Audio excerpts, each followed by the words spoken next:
တကယ်တော့တန်းကောင်ရန်ရှိသေးတယ်မိုးမလင်းသေးဘယ်ကအယောင်တွေထွက်တယ်လဲမေးသူခန္ဓာကိုယ်ကအယောင်ထွက်မနဲ့အာယုံချင်းလင်းတော့ပဲအဲ့ဒီအိမ်မြတ်စွာဘုရားနဲ့တန်ခါးတွေကြွမှလဲတိလိုက်ရောအဲ့ဒီရာဇဂိုတထေကဘုရားနဲ့တန်ခါးတွေဆွန့်ကပ်ဖို့အတွက်သူ့အိမ်မှာရှိတဲ့လူတွေအကုန်လုံးကိုတာဝန်တွေအသီးသီးပေးတချို့ကသမင်းချက်တချို့ကရှင်းချက်တချို့ကရေခတ်တချို့ကမိဖို့တချို့ကဝေယဝဆပြင်ဆင်ဆောင်ရွက်နဲ့တန်ခါးတစ်ထောင်အတွက်အလုပ်ရှုပ်နေကြအဲ့ဒီအချိန်မှာဗိဓိတာဝဋ္ဌိပြည်ကတထေတယောက်အနာထပိန္ဒိက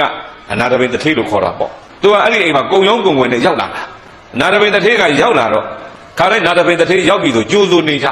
ဒီနေ့ဒီတထေကမကြိုးစိုးဘူးသူ့အလုပ်နဲ့သူရှုပ်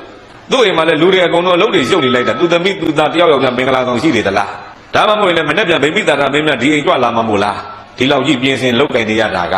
မနေနိုင်တော့နာတပိန်ကသွားမိတယ်ဘယ်လိုကြောင့်ဒီလောက်လှုပ်ရှုပ်နာတော့ကွမင်းပါလဲမနဲ့ပြန်ဖယားကြွလာမှာမို့တဲ့ဖယားဆိုတဲ့အတန်လဲကြားလိုက်ရောနာတပိန်စကားကိုမပြောနိုင်တော့ငိမိုင်းပြီးတော့ပြတဲ့စိတ်ထဲမှာတမျိုးဖြစ်ပြီးဘယ်လိုပြောရမှမသိဘူးစကားမပြောနိုင်ဘူးကြီးကြီးကျက်ကျက်ကြီးဖြစ်တယ်အတော်လေးကြာတော့ပြန်ပြောတယ်မင်းပါဇက်ကဖယားလို့ပြောတယ်အေးဟုတ်တယ်ပြောတယ်ဟာပြန်ပြီးတော့အဲ့လိုပြန်ဖြစ်တယ်သုံးချိန်မြောက်လဲပြောလိုက်ရောငါအဲ့ဒီဖယားကိုကြီးညိုတယ်ကွာတဲ့ဖယားရှိတဲ့နေရာငါသွားကျင်တယ်ဖယားဖူးကျင်တယ်ဖယားဖူးဖို့အတွက်မင်းအချိန်မကောင်းတော့ဘူးမြတ်စွာဘုရားကရာဇကြိုးမြို့ရဲ့အပြင်ဘက်ရင်းတိုက်တော်တဲ့မှာနေရင်းတိုက်တော်တဲ့ရာဇကြိုးကအလဲမှာသုတ်တန်ကြီးချအန်ရများလွန်းနေတဲ့မြို့တကားလည်းပိတ်ပါပြီမနဲ့မိုးလင်းမှမင်းဖယားဒီကြွလာမှာပဲအဲ့ဒီကြမှာအာရပါရဖူးပေါ့အဲ့လိုလဲပြောလိုက်ရောအဲ့ဒါနဲ့အိမ်ပေါ်တက်အိမ်က9ထပ်တိုက်အထက်ဆုံးထပ်တက်အိမ်လိုက်တော့ပြိသိည3ကနိုးတဲ့မိုးလင်းပြီထင်လို့နိုးလူကသာအိမ်နာပြိသိစိတ်ကဘယ်ရောက်နေတယ်ဖယားစီရောက်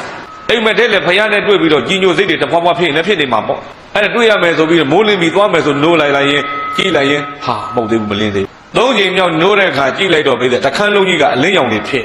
ဩဒီတခါသေချာပေါ့မိုးလင်းပြီပဲလို့သူထင်ပြီးအိမ်မော်ကနေဆင်းလာတကယ်တော့တန်းကောင်ရန်ရှိသေးတယ်မိုးမလင်းသေးဘယ်ကအယောင်တွေထွက်တယ်လဲမေးသူခန္ဓာကိုယ်ကအယောင်ထွက်ရသော်ဘုရားကိုကြည်ညိုတဲ့တရားစိတ်ပီတိတွေဒါတွေကနေအယောင်ထွက်အခုစိတ်ကမြတ်စွာဘုရားနဲ့တွေ့ရမယ်ဆိုတော့ပီတိတွေဖြစ်တရားတွေဖြစ်တော့ရုပ်တွေစိတ်တွေကြည်ပြီးရုပ်တွေပါကြည်ပြီးအယောင်တွေကိုထွက်အဲ့ဒီအယောင်ထွက်တာကြီးကိုသူကမိုးလင်းပြီးထင်ပြီးစဉ်းသွားလိုက်တာမြို့တကားကိုလည်းနတ်တွေကဖွင့်ပေးလိုက်တာအဟုတ်မှပြီးထွက်သွားလိုက်တော့ပြိသိဟာမိုးမလင်းသေးဘူးပဲငါခန္ဓာကိုယ်အယောင်ထွက်ကြိုက်ကလင်းနေမလင်းလင်းကရောက်အောင်တော့သွားမယ်ဆိုတိုးသွားလိုက်တာတဖြည်းဖြည်းနဲ့ညကတငယ်ချင်းတစ်ထေးပြောထားတဲ့မြို့ရဲ့ပြင်မဲ့သုတ်တန်ကိုဖျက်ရမှာတင်းကျင်ကိုဖျက်ရမှာဆိုတော့အတွေးကြီးဝင်တော့နည်းနည်းကြောက်လာတော့အယောင်ကနည်းနည်းလေးမှိန်သွား